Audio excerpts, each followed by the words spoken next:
Bom, e como a Ana mencionou, a gente trata agora justamente da participação da China nesse conflito. O ministro das Relações Exteriores da China, Wang Yi, conversou por telefone com o chanceler da Ucrânia, a convite do ucraniano, nesta terça-feira, no primeiro diálogo formal entre os dois países desde que a Rússia deu início à guerra na última semana. O diálogo, de acordo com os relatos oficiais de ambas as diplomacias, sinaliza uma mudança de tom na abordagem chinesa ao conflito. Pequim é aliada de Moscou e até agora absteve-se de condenar a invasão nas reuniões do Conselho de Segurança da Organização das Nações Unidas. Na conversa de hoje, não houve qualquer crítica por parte de Wang à ofensiva militar da Rússia ou ao presidente Vladimir Putin. Mas o chinês expressou algum nível de solidariedade a seu homólogo em Kiev, ao se dizer extremamente preocupado com os danos aos civis da Ucrânia. Você, Ana? Vitor, a verdade é o que acontece na Rússia e na China, de verdade, né, factualmente, o Ocidente nunca vai saber. Né? Tentaram fazer uma triangulação ali logo após a Guerra Fria, puxando a China para o capitalismo, achando que a China se encantaria com as benesses do capitalismo, se abriria com o Ocidente, que desenvolveria laços importantes com o Ocidente por causa exatamente das benesses e de todo o lado positivo do capitalismo, e a gente sabe que não foi isso que aconteceu. Então, o que acontece dentro da Rússia, dentro da China, ali a portas fechadas, ninguém sabe.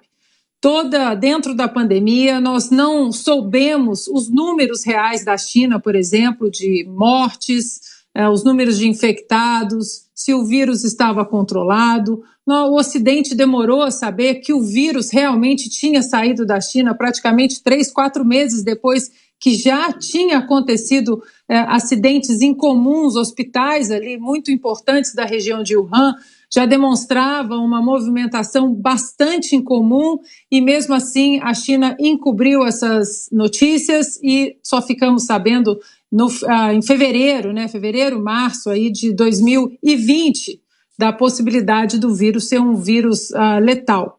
Então, Vitor, o que a China diz oficialmente, a gente tem que descartar, porque Então, Vitor, o que eu estava falando aqui, a China é amiga da China, de mais ninguém. A China não é amiga do Ocidente, não é amiga do Brasil, não é amiga da Rússia, não é amiga da Alemanha.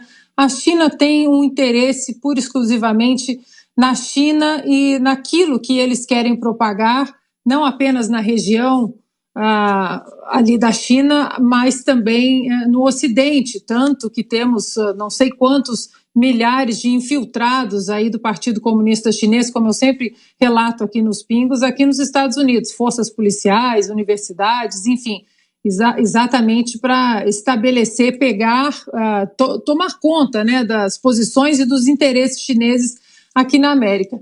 Eu queria voltar rapidamente, Vitor, ao ponto que o Augusto mencionou, né? Eu acho que agora vai existir uma pressão muito grande do consórcio para jogar o presidente Bolsonaro nessa guerra, já que vimos que quase perto das eleições, como aconteceu aqui nos Estados Unidos durante 4 anos, pouquíssima coisa conseguiu prejudicar a imagem do presidente. Então, eu acho que agora, chegando nas eleições, a pandemia arrefecendo, vacinas para quem quiser vacinar no Brasil, o presidente defendendo a liberdade médica das pessoas de se vacinarem ou não, a vida que começa a voltar ao normal. Eu acho que agora essa imprensa militante vai fazer o possível para jogar o presidente nessa guerra, de um lado ou de outro, e essa é uma guerra complicada, não é, Vitor? É uma guerra, como eu estava comentando, a China e a Rússia são pontos, são nações e os seus líderes muito únicos dentro de um contexto. Aí eu concordo plenamente com o Fiuza da história da caixinha, de direita, de esquerda, de conservador, disso, daquilo. Não existe caixinha para a Rússia, não existe caixinha para a China, a não ser, né, porque a China é o Partido Comunista, isso tem que ser dito, mas é muito perigoso essa retórica que querem colocar no presidente. Eu acho que não entrar nessa guerra retórica contra a Rússia seria muito, acho que custaria, se o presidente entrasse nessa guerra retórica, custaria muito os interesses, né, do Brasil em relação à área comercial com a Rússia, não amenizaria, né, a guerra, Por outro lado, eu acho que o presidente, assim como o nosso embaixador na ONU fez, se posicionou de forma clara e firme na defesa do direito internacional, da soberania, né, da integridade territorial, oferecendo ajuda humanitária à Ucrânia, vistos humanitários. Eu acho que essa que tem que ser a posição correta do presidente, como foi, né, o nosso voto da ONU, e numa não interferência numa resolução pacífica. Da mesma maneira, preocupado também com os nossos interesses com a Rússia, com a Ucrânia. Eu acho que a posição do Brasil na ONU foi muito bem estabelecida e muito bem defendida pelo presidente e pelo Planalto. Augusto. Concordo com tudo que disse a Ana e acrescento o seguinte: se o Brasil, por exemplo, se meter num conflito na Europa, tá, que interessa também aos Estados Unidos, porque a OTAN foi fundada e é mantida praticamente pelos Estados Unidos. Se o Brasil se mete em conflitos internacionais, daqui a pouco isso vai ser usado como pretexto para que outros países violentem a soberania nacional e comecem a se interessar, entre aspas, pela Amazônia, dizendo que a Amazônia também é um problema mundial, para a paz mundial, etc. Não pode. O Brasil tem que defender a solução pacífica dos conflitos, como tem feito, tá? É não à guerra e tratar igualmente os dois países. Mantém os acordos comerciais com a Rússia têm de ser mantidos. Agora, existe algum tratado de solidariedade militar ou alguma aliança militar com um dos dois países? Não existe. Então, também deve cumprir os acordos com a Ucrânia e fazer o que tem feito com os ucranianos refugiados, recebê-los aí com visto humanitário. É assim que se faz.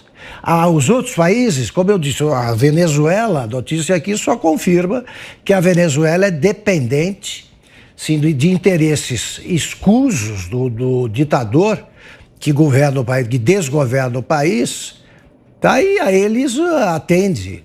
O Brasil não está metido nessa e não deve andar em má companhia. Né? China, Venezuela, não é por aí. Daqui a pouco vem a Coreia do Norte, que é o que falta aí para esse grupo. Se o Brasil interviesse nesse conflito, nada mudaria no cenário aí da guerra, seja qual for o lado escolhido. O Brasil não é uma potência militar. Então, repito, é a oposição malandra. E são amigos também equivocados que tentam levar o presidente a tomar atitudes errôneas. Não é por aí. Está certo o caminho percorrido até agora. Nem a China, na ONU, ousou deixar de assinar, deixou de condenar a intervenção, a violação do território de um país soberano, que é a Ucrânia. É assim que isso é que deve vigorar, é a ordem internacional. Não importa o comportamento dos outros países. O Brasil deve seguir as suas tradições diplomáticas, que em alguns momentos não foram atendidas por equívoco dos governos. O Brasil deve permanecer fiel a isso. É um país que joga a favor da paz e não da guerra. Aí vem o PT bancando o malandro, né? E vem, não sei o quê, vão pensar em coisas nacionais, porque no fundo eles já escolheram um lado, que é o mesmo da Venezuela, não por acaso. E a imprensa, claro, fica perguntando o tempo todo para o Bolsonaro, né, o que ele vai fazer diante de um massacre de civis que ninguém comprovou, né, o que ele vai fazer como se ele fosse o presidente Biden.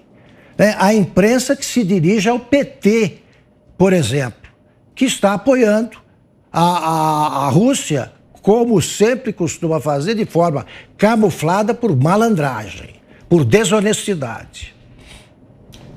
Você, Fiuza, temos 3 minutos. A China e a Rússia são dois regimes, né? São governados dentro de dois regimes igualmente brutos. Igualmente brutos. A China, só que a China finge que não é, da porta para fora. Da porta para dentro ela não tem nenhum problema. O regime não tem nenhum problema em ser bruto. A da porta para fora, ela finge que é, e isso está dando muito certo para ela. Então, ela vai tentar fazer, sim, apesar dela ser aliada do do Putin, ela vai tentar fazer esse papel aí de pacifista, como estão fazendo muitas pessoas e instituições ao redor do mundo que fecharam os olhos para barbaridades contra os direitos humanos nos últimos anos, não lá longe, não, ali na esquina, e agora estão querendo parecer conduídas com a guerra. Agora, o mundo hoje é, em grandes linhas, governado pelas diretrizes chinesas, inclusive os Estados Unidos da América, né, que perde, nesse momento, a olhos vistos, esse papel de contraponto democrático, porque as diretrizes chinesas, que são a mentira, que são o poder do dinheiro, o poder bruto do dinheiro, a mentira e a supressão da liberdade, estão governando o mundo. E a mentira, evidentemente, é central nesse tipo de cerco cultural, porque é justamente o que a China exportou. É uma propaganda, é você fingir que você é empático, você fingir que você é solidário, você fingir... É a tradução, é o desenho perfeito do que é o governo Joe Biden nos Estados Unidos. É um governo de mentira. As ações são todas autoritárias, desde a maneira de editar decreto, de governar, a ação de retirada do Afeganistão, uma ação demagógica, a mentira, internamente, todas as ações voltadas para atendimento de grupos particulares de lobby, né?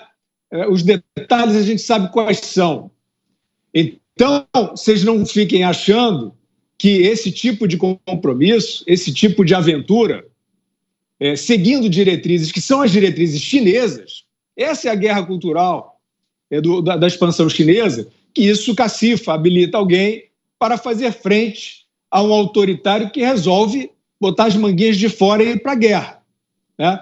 Então, é isso aí. Para a China, o que interessa é continuar o mundo supostamente, falsamente em paz, para ela continuar, como a gente viu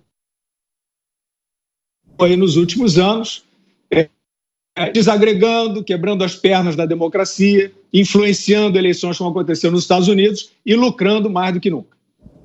E a gente traz agora aqui para você a nossa enquete desta terça-feira. A pergunta é: você acha que a Rússia resistirá à invasão russa, sim ou não? Responda lá no portal da Jovem Pan, www.jovempan.com.br. Agora você, José Maria Trindade, sua avaliação, Zé, sobre o papel da China nesse conflito. Houve sim uma atenuação aí da China e do posicionamento da China nessa agressão da Rússia sobre a Ucrânia, né? O ministro de Relações Exteriores da China, ele é muito ligado ao presidente Xi Jinping, né? O Yang Yi. E nesta conversa com o ministro de Relações Exteriores da Ucrânia, né, o Dmitry Kuleba, houve ali uma certa aproximação sobre as repercussões de uma guerra. As repercussões de uma guerra são sempre dramáticas e drásticas, né? Ele disse que os países têm que encontrar uma maneira de resolver o problema, mas em nenhum momento ele censurou a Rússia, porque sim, são aliados China e Rússia. Agora, o Augusto tocou num nome aí que eu cheguei a arrepiar aqui, né? O presidente da Coreia do Norte, ele está um pouco distante e graças a Deus, né? Ele ainda não apresentou nenhuma ação nessa guerra, mas graças a Deus que ele está distante. Na verdade, o que está pesando nisso aí mesmo é o lado político. O lado político está muito forte e em andamento, é o que pode finalmente deter o Putin através de um acordo. Aí são muitas sanções e vetos enfim, nunca houve uma guerra econômica e política tão forte assim contra um país.